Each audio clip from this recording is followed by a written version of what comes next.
আজকের গুরুত্বপূর্ণ আঞ্চলিক সংবাদে সবাইকে জানাই স্বাগতম। আজকের সকালের বিশেষ খবর হলো ফের বন্যার কবলে করিমগঞ্জের বিস্তীর্ণ অঞ্চল, বিপদসীমার উপরে বইছে লঙ্গাই, সিংলা, কুশিয়ারা।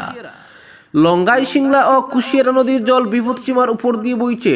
নদীতে ভয়াবহ জলস্ফীতি দেখা দেওয়ায় একাধিক জায়গায় ভাঙ্গা বাঁধ দিয়ে প্রবল বেগে জনপদে জল ঢুকে জেলার বিস্তীর্ণ এলাকা প্লাবিত করেছে। তৃতীয়বারের বিধ্বংসী বন্যায় কৃষিক্ষেতের 12টা বাজিয়ে দিয়েছে। শত শত হেক্টর কৃষিজমি জলের তলায় চলে যাওয়ায় মাথায় হাত পড়েছে চাষিদের। বন্যার সার্বিক পরিস্থিতি সহ ফসলের ক্ষয়ক্ষতি পর্যবেক্ষণ করতে মাঠে নেমেছেন স্থানীয় কৃষি আধিকারিক সহ ডিডিএম এর ফিল্ড অফিসার। মুষলধার বৃষ্টির ফলে ত্রিপুরা মিজোরামের পাহাড়ি এলাকার জল সোজা নেমে এসে লঙ্গাই নদীতে জলস্ফীতির সৃষ্টি করেছে। জেলার প্রধান 3টি নদী ফুসছে। বর্তমানে লঙ্গাই, সিংলা ও কুশিয়ারা নদীর জল বিপদসীমার উপর দিয়ে বইছে। নদীতে জলস্ফীতি দেখা দেওয়ায় দক্ষিণ করিমগঞ্জের মুরাদপুর ও নিলামবাজার জিপির বরিবন ছাড়াও আরো বেশ কিছু জায়গায় ভেঙে যাওয়া বাঁধ দিয়ে প্রবল বেগে নদীর জল জনপদে ঢুকে দক্ষিণ করিমগঞ্জের বিস্তীর্ণ এলাকা প্লাবিত করেছে। বিশেষ করে বেড়ারপাট্টা, রতনপুর, হালঘাট, দিগলবাগ, বরিবন সহ বেশ কিছু জায়গায় বাঁধ উপচে নদীর জল অনবরত জনপদে ঢুকার দরুন নিলামবাজার যাত্রাপুর রোডে কোমর জল হয়েছে। সার্কল অফিস থেকে শুরু করে বিভিন্ন শিক্ষা ও ব্যবসা প্রতিষ্ঠান ও বহু বসত বাড়িতে ইতিমধ্যে বন্যার জল ঢুকে পড়েছে। যাত্রাপুর রোডে যাতায়াত ব্যবস্থা ব্যাহত হয়েছে। অসংখ্য পুকুর, ফিশারি জলের তলায় শত শত হেক্টর কৃষি জমি ডুবে গেছে বন্যার জলে। 12 গ্রাম পশ্চিমাঞ্চলে বন্যার ভয়াবহ রূপ নিয়েছে। নবীপুর, ইসামতি, দক্ষিণ বাদেজামা, উত্তর বাদেজামা, কাশিমপুর, সালেপুর, হাফানিয়া, লামার অর্জনপুর, দত্তপাড়া, কাঁঠালগুল, চেংদুরির পার, কাকড়ির পার, তেগরি, সৈয়দখানি, আমালা, জুনাইপট্টি সহ কাউদিগির পার, কনকপুর, ফারমপাশা, তালতলা, তামুয়া, সুপ্রাকান্দি, বনুগ্রাম, পিননগর, দিগলবাগ, পুটিমরা, হালঘাট, নয়াগ্রাম, নলুয়া, রানীবিল, মেদাবিল, পলুহরি হাওর, পদ্মার পার, বলেশ্বর সহ নিচু এলাকার কৃষিক্ষেত জলের তলায় চলে গেছে। ভাদ্র মাসের বিধ্বংসী বন্যায় জেলার কৃষকদের একেবারে পথে বসিয়ে দিয়েছে। তাদের অভিযোগ, নদীর বাঁধ ভেঙে তৃতীয়বারের মতো বিধ্বংসী বন্যায় কৃষিক্ষেতের সর্বনাশ ঘটবে তা ভাবতে পারেননি তারা। প্রথমবার বন্যার পর ফসলের বিস্তর ক্ষয়ক্ষতির বিষয়টি জেলা প্রশাসন সহ কৃষি বিভাগের কাছে সাহায্যের আবেদন করলেও 2 মাস পরেও সরকারি কোনো সাহায্যের ভাগ্য জুটেনি। কবে নাগাদ কৃষকের ফ্লাড ড্যামেজের ক্ষতিপূরণ মিলবে তার কোনো আশ্বাস মিলেনি প্রশাসনের তরফ থেকে। এদিকে বুধবার নিলামবাজার সার্কেলের ডিডিএম এর ফিল্ড অফিসার মান্নাদের নেতৃত্বে আমিনদের এক প্রতিনিধি দল লঙ্গাই নদীর ভেঙে যাওয়া বরিবন বাঁধ সহ বন্যা বিধ্বস্ত এলাকাগুলি পরিদর্শন করেন। বন্যায় সবচেয়ে বেশি ক্ষতিসাধন হয়েছে কৃষিক্ষেত্রের। পরিদর্শন শেষে ডিডিএম এর ফিল্ড অফিসার বিষয়টি নিয়ে নিলামবাজার কৃষি বিভাগের দায়িত্বে থাকা এডিওর সঙ্গে আলোচনা করে প্রয়োজনীয় ব্যবস্থা নিতে বিশেষ অনুরোধ জানিয়েছেন। সে অনুযায়ী এডিও এস তত্ত্ব বিভাগীয় কৃষি সম্প্রসারণ কর্মীদের সঙ্গে নিয়ে এদিন পৃথকভাবে সুপ্রাকান্দি, কেউটকুনা, ব্রাহ্মণ শাসন, মেধা, ফারমপাশা, সাদারাশি সহ নিলামবাজারের বন্যা বিধ্বস্ত এলাকাগুলো পরিদর্শন করেন এবং ক্ষয়ক্ষতি খতিয়ে দেখেন। এডিও জানান, জল এখনো বাড়ছে। নতুন এলাকার কৃষিক্ষেত প্লাবিত করায় বর্তমানে ক্ষয়ক্ষতির সঠিক পরিমাণ নিরীক্ষণ করা হয়নি। অপরদিকে পাতারকান্দির জেরজেরিতে জলের তলে ভেসে গেল ফুটব্রিজ।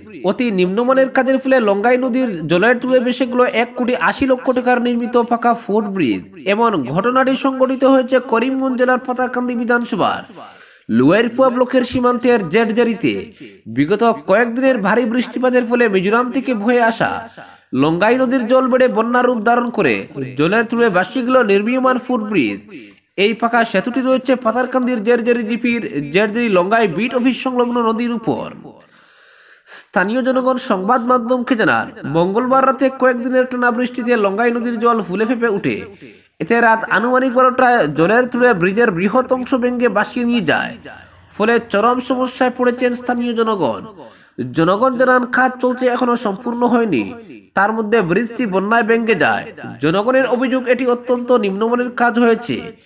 বিগত প্রায় 3 মাস আগে বন্যার সময় ব্রিজের কিছু অংশ চেপে যায়, তখন থেকে কাজ বন্ধ রয়েছে।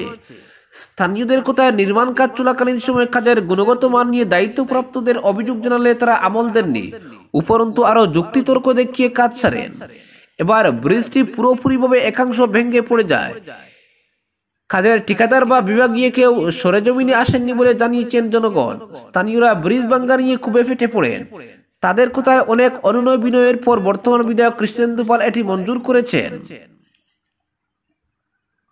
অপরদিকে মুখ্যমন্ত্রীর সফরের আগে বেহাল রাস্তা মেরামতে সরব সাংসদ সুস্মিতা। মুখ্যমন্ত্রীর আগমনে যুদ্ধকালীন তৎপরতায় সড়ক মেরামতির কাজে নেমেছে পূর্ত বিভাগ। এ নিয়ে সরব হলেন সাংসদ সুস্মিতা দেব। বুধবার তিনি সাংবাদিক ডেকে তিনি বলেন, দীর্ঘদিন থেকে শহরবাসী বেহাল রাস্তা নিয়ে চরম দুর্ভোগ পোহাচ্ছেন। বেহাল রাস্তা নিয়ে বিভিন্ন স্থানে বার কয়েক বিক্ষোভ ও আন্দোলন করছেন জনগণ। সংশ্লিষ্ট বিভাগ কোনো পদক্ষেপ নেয়নি। কিন্তু মুখ্যমন্ত্রীর আগমনে রাস্তাগুলো সংস্কার কোনোভাবে মেনে নেওয়া যায় না। তিনি NHIDCL কে অনুরোধ করেন যাতে গর্তগুলো ভরাট করা না হয়। তিনি এই কাজ বন্ধ করার দাবি জানান যাতে মুখ্যমন্ত্রী সড়কের দৃশ্যটি স্বচক্ষে দেখতে পান। উল্লেখ্য, আজ বরাক সফরে আসছেন রাজ্যের মুখ্যমন্ত্রী হিমন্ত বিশ্ব শর্মা। আর এই মুখ্যমন্ত্রীর আগমনের ঠিক আগে মুহূর্তে তড়িঘড়ি শিলচর শহরের বিভিন্ন বেহাল সড়ক মেরামতির কাজে নেমেছে পূর্ত বিভাগ, যাতে মুখ্যমন্ত্রীর যাতায়াতে কোনো অসুবিধা না হয়। অপরদিকে বৈরবীর সঙ্গে বিচ্ছিন্ন রেল পরিষেবা, তলিয়ে যাচ্ছে রেল ট্র্যাক। ভাঙ্গন প্রতিরোধে মালবাহী ট্র্যাক দিয়ে চলছে মাটির ফেলার কাজ। রেলপথে সংযোগ বিচ্ছিন্ন হয়ে পড়েছে পার্শ্ববর্তী রাজ্য মিজোরাম। শিলচর বৈরবী রেল রুট নদীগর্ভে তলিয়ে যাওয়ার আশঙ্কায়। দুর্ঘটনার হাত থেকে বাঁচাতে এই রুট দিয়ে ট্রেন চলাচল বন্ধ রাখা হয়েছে। নদীর কোরালগ্রাস থেকে লাইনকে বাঁচাতে মালবাহী ট্রেন দিয়ে চলছে মাটি ফেলার কাজ। মঙ্গলবার রাতভর লড়াই চালিয়েছে উত্তর পূর্ব সীমান্ত রেলওয়ে। বুধবারও যুদ্ধকালীন তৎপরতায় কাজ চালিয়েছে রেল বিভাগ। তবে নদী ভরা জলের মধ্যে রেল বিভাগ কতটুকু সফল হবে তা নিশ্চিত করে বলা যাচ্ছে না। দীর্ঘ কয়েক বছর থেকে কিল্লারবাগ জালনাচূড়া জিপির কিল্লারবাগ এলাকায় দলেশ্বরী নদীর কোরালগ্রাস বহু পরিবারকে বিটিমাটি হারা করে দেওয়ার পর এবার থাবা বসাতে শুরু করে শিলচর বৈরবী রেল রুটে। প্রায় 70 মিটার জায়গা জুড়ে এই বাঙ্গনের যে রাক্ষসের চেহারা পরিলক্ষিত হচ্ছে তা খুবই ভয়ানক। যে হারে নদী বাঙ্গন শুরু হয়েছে তাতে যে কোনো সময় দলেশ্বরী নদীতে তলিয়ে যেতে পারে শিলচর বৈরবী রেল রুট।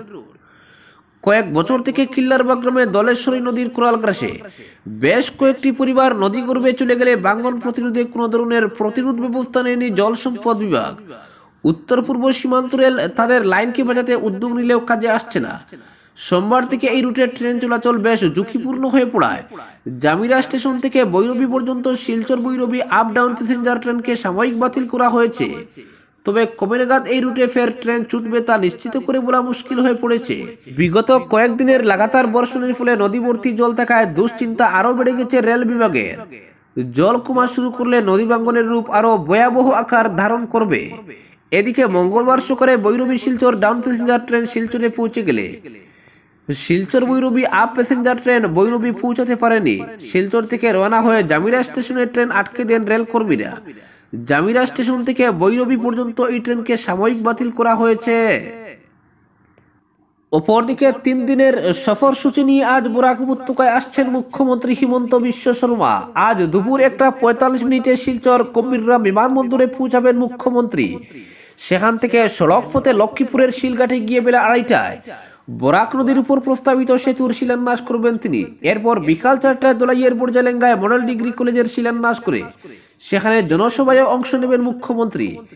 এরপর বর্জালেঙ্গা থেকে শিলচর ফিরে বিকাল 5:45 মিনিটে কাছাড় ক্যান্সার হাসপাতাল পরিদর্শন করবেন তিনি। সন্ধ্যা 6:30টায় জেলা বিজেপি কার্যালয়ে দলীয় কার্যসূচিতে যোগ দেওয়ার কথা রয়েছে মুখ্যমন্ত্রীর। রাত 7:35 মিনিটে প্রাক্তন কেন্দ্রীয় মন্ত্রী কবীন্দ্র পুরকায়স্থের বাড়িতে যাবেন তিনি। রাতে থাকবেন শিলচরের পুলিশ গেস্ট হাউসে। পরদিন শুক্রবার মুখ্যমন্ত্রী যাবেন হাইলাকান্দিতে। সেখানে সকাল 10টা থেকে 11টা রবীন্দ্র ভবনে দলীয় কর্মকর্তাদের সঙ্গে বৈঠকে মিলিত হবেন তিনি। দুপুর 12টা নাগাদ করিমগঞ্জের উদ্দেশ্যে রওনা দেবেন হিমন্ত বিশ্ব শর্মা। করিমগঞ্জে পৌঁছে দুপুর 1টা থেকে 2টা পর্যন্ত জেলার দলীয় কর্মকর্তাদের সঙ্গে বৈঠকের পর আবর্ত ভবনে গিয়ে অবস্থান করবেন বিকেল 4টা পর্যন্ত। রাতে ফিরবেন শিলচর। শনিবার সকাল 8:30টায় শিলচর মেডিকেল কলেজ ও হাসপাতাল পরিদর্শন করবেন মুখ্যমন্ত্রী। মেডিকেল থেকে ফিরে সকাল 10টায় জেলা আয়ুক্তের কার্যালয়ে যোগ দিবেন পর্যালোচনা বৈঠকে। এরপর বেলা 11:30টায় যোগ দিবেন শিলচর বার সংস্থার 150 বছর পূর্তি অনুষ্ঠানে। এই অনুষ্ঠান শেষে দুপুর 2:20 মিনিটের বিমানে কুম্ভীরগ্রাম থেকে গুয়াহাটি পাড়ি দেবেন তিনি। অপরদিকে কাজীর হাতে নয়, মুসলিম বিয়ের রেজিস্ট্রেশন এখন থেকে করবেন সাব রেজিস্ট্রাররা। বিধানসভায় নতুন আইন এনে সেই ব্যবস্থা কার্যকরী করতে যাচ্ছে রাজ্য সরকার। বুধবার মন্ত্রিসভার বৈঠকে এই সিদ্ধান্ত নেওয়া হয়েছে। তাছাড়া ভূমি আইন সংশোধন করে 250 বছরের পুরনো ধর্মীয়, সাংস্কৃতিক, ঐতিহাসিক প্রতিষ্ঠানের 5 কিলোমিটার এলাকাকে হেরিটেজ ব্লক হিসেবে ঘোষণার সিদ্ধান্ত নিয়েছে মন্ত্রিসভা, যেখানে 3 প্রজন্মের বেশি সময় ধরে বসবাসকারীদেরই শুধু জমি কেনাবেচা করার অধিকার থাকবে। বুধবার বিকেলে দিশপুর জনতা ভবনের লোকসেবা ভবনে মন্ত্রিসভার বৈঠক অনুষ্ঠিত হয়।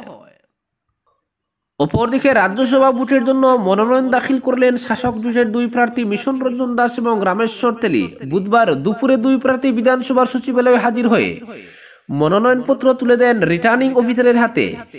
মনোনয়ন দাখিলে প্রার্থীদের সঙ্গে ছিলেন মুখ্যমন্ত্রী হিমন্ত বিশ্ব শর্মা, কেন্দ্রীয় মন্ত্রী সর্বানন্দ সোনোয়াল, প্রদেশ বিজেপি সভাপতি ভবেশ কলিতা সহ বিজেপির মন্ত্রী বিধায়করা। আজ মনোনয়নপত্র পরীক্ষা করা হবে। মনোনয়ন প্রত্যাহারের শেষ দিন শুক্রবার। সেদিনই 2 প্রার্থীকে বিজয়ী বলে ঘোষণা করা হবে। রাজ্যসভা ভোটের জন্য মনোনয়নপত্র দাখিল করে 2 প্রার্থী রামেশ্বর তেলী এবং মিশন রঞ্জন দাস কৃতজ্ঞতা স্বীকার করেছেন দলীয় নেতৃত্বের কাছে। আগামী দিনে দলের সবাইকে নিয়ে আসামের উন্নয়নের লক্ষ্যে কাজ করে যাওয়ার প্রতিশ্রুতিও দিয়েছেন তারা। তাছাড়া নতুন পুরনো নেতাদের নিয়ে দলকে এগিয়ে নেওয়ার অঙ্গীকারও শোনা গেছে 2 নেতার মুখে। ঘটনাচক্রে দুজনই বিজেপির পুরনো নেতা, তাই দল যে পুরনো নেতাদের গুরুত্ব দিচ্ছে সেটা তারই প্রমাণ। 2 প্রার্থীর মনোনয়ন দাখিলে অংশ নিয়ে মুখ্যমন্ত্রী বলেন, বিনা প্রতিদ্বন্দ্বিতায় নির্বাচিত হবেন আমাদের 2 প্রার্থী। রামেশ্বর তেলীকে প্রার্থী করা হয়েছে সর্বানন্দ সোনোয়ালের ফাঁকা আসনে, আর মিশন রঞ্জন দাস প্রার্থী হবেন কামাখ্যা প্রসাদ তাসার ফাঁকা আসনে। মিশন দাস 1991 সালে প্রথমবার বিজেপি বিধায়ক হন।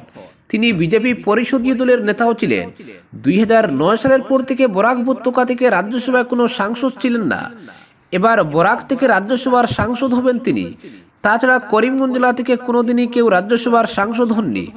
তাই মিশন দাসের প্রার্থিত্ব বরাক উপত্যকার জনগণের আশা আকাঙ্ক্ষাকে প্রতিনিধিত্ব করবে বলে আমি মনে করি। আশা করি 2 প্রার্থী বিনা প্রতিদ্বন্দ্বিতায় নির্বাচিত হবেন। আজকের বিশেষ সংবাদ এখানেই সমাপ্ত।